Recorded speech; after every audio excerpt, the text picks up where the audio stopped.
Goodbye summer na dahil opisyal nang nagsimula ang panahon ng habagat sa bansa.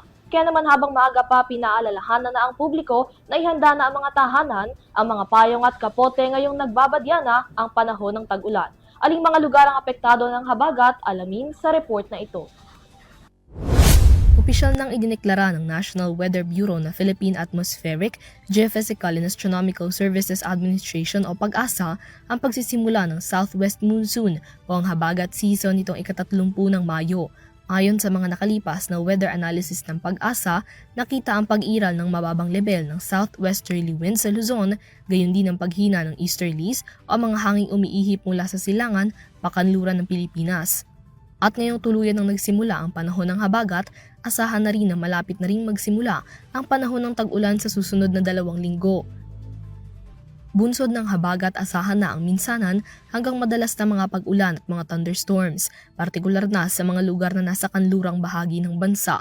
Ngayong unang Lunes sa buwan ng Hunyo, apektado ng hanging habagat ang Zambales at Bataan kung kaya't asahan na ang monsoon rains.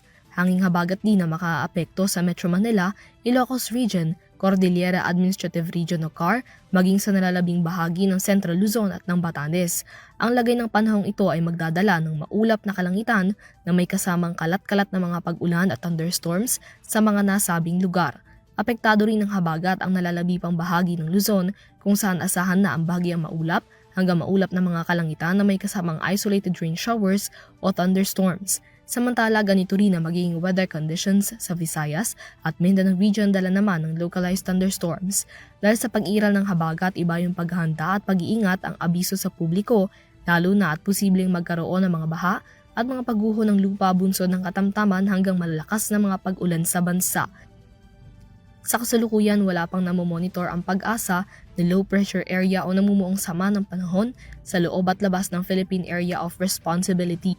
Nitong Lunes, idineklara na ng PAGASA ang onset ng rainy season para sa western sections ng Luzon at Visayas. Para sa EuroTV News, Mia Layagin, sumasaludo sa bawat Pilipino.